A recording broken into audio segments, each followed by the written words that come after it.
Good morning. Today I'd like to discuss base and its chemical property.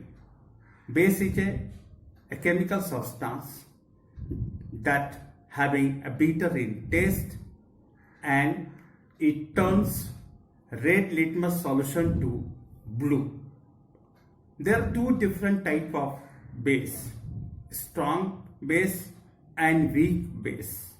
Strong bases are those bases they can process a larger extent of hydroxyl ion in water, while weak bases are those chemical substances they produces a lesser extent of hydroxyl ion in water.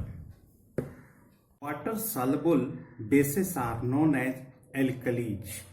Some bases like sodium hydroxide, potassium hydroxide, magnesium hydroxide are soluble in water. So that's why they are referred as alkalis. So we can say that all alkalis are bases, but all bases are not alkalis. Let us discuss the chemical property of base. As you know that bases having the soapy touch.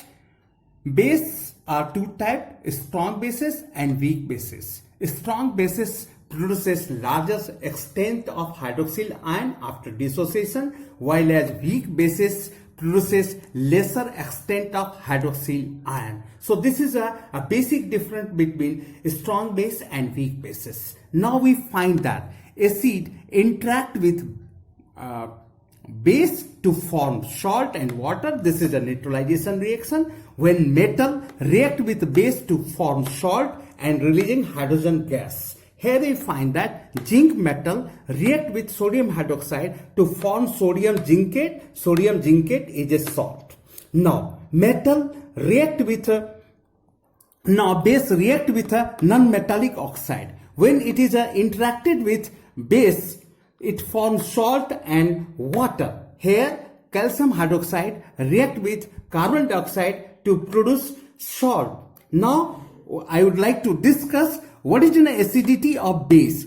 Acidity of base, we find that the number of replaceable hydroxyl ion in base is known as acidity of base. In the case of potassium hydroxide, the number of replaceable hydroxyl ion is 1 and number of replaceable hydroxyl ion in calcium hydroxide is 2. So the acidity of base in this case is 2 and acidity of base in the case of sodium hydroxide is 1. Now we discuss the basicity of acid. Basicity of acid, that is telling that the number of replaceable hydrogen ion.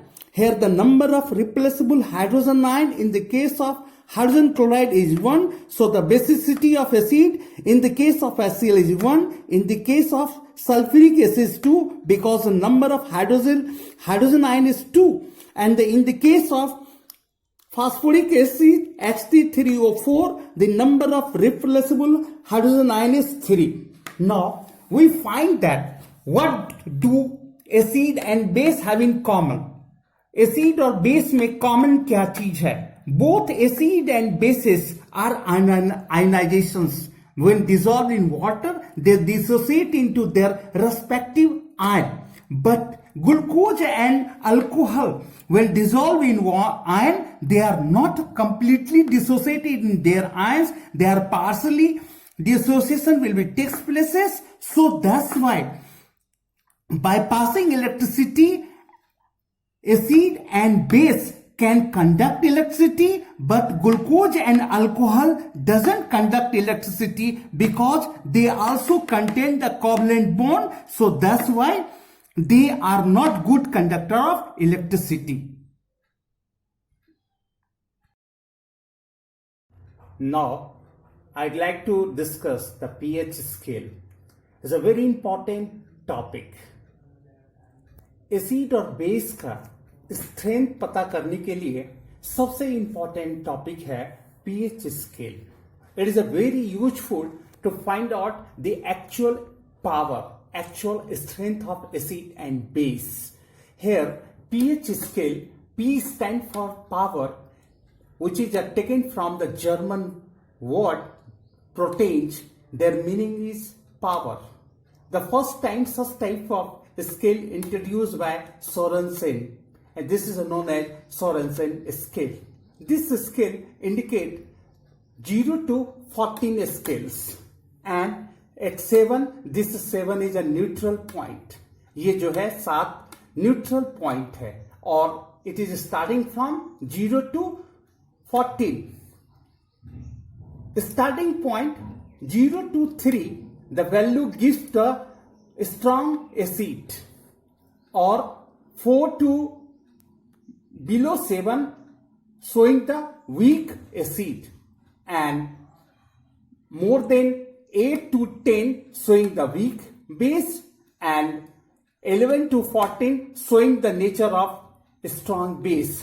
Here we find that when we moving from 7 to 0, so here we find that number of hydrogen ion will be increased, but when we move from this scale 0 to 7, then number of hydrogen will be decreased.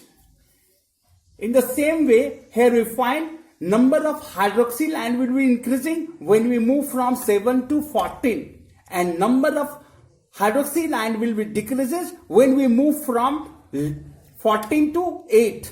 So on the basis of this scale, we can find out the strength of the scale, strength of an acid and base. इसको mathematically represent किया जाता है pH को minus log of concentration of hydrogen ion, और neutral solution के लिए pH हमेशा उसका वैल्यू 7, एंड एसिडिक एसिड के लिए सॉल्यूशन के लिए उसका पीएच वैल्यू लेस देन 7. जितना 7 से बिलो आएगा वो हमारा एसिड होगा, और more than 7 they can showing the nature of basic solution.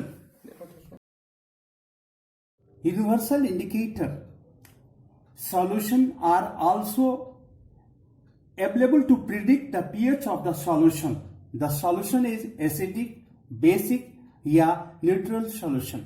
Universal indicator के ऊपर एक रैपर लगा हुआ होता है जिसके ऊपर pH वैल्यू 0 से 10 तक दिया रहता है, और हर pH वैल्यू का रेस्पेक्टिव कलर होता है. जैसे मान लिया जाए कि जिसका 0 pH वैल्यू है उसका रेड कलर है, और जिसका pH वैल्यू 7 है उसका ग्रीन कलर है, और जिसका pH वैल्यू 10 है उसका ब्लू कलर है.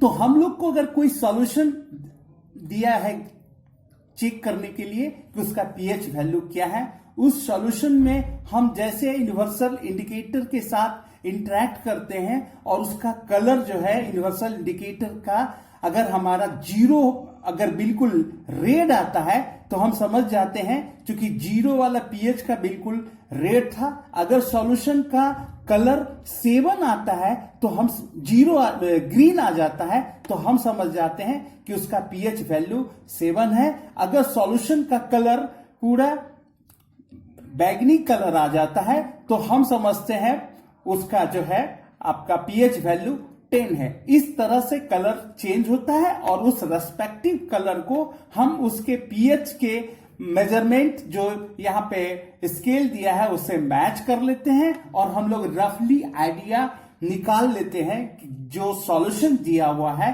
उसका पीएच वैल्यू क्या है. लेकिन we can measure the accurate pH value only through the pH meter.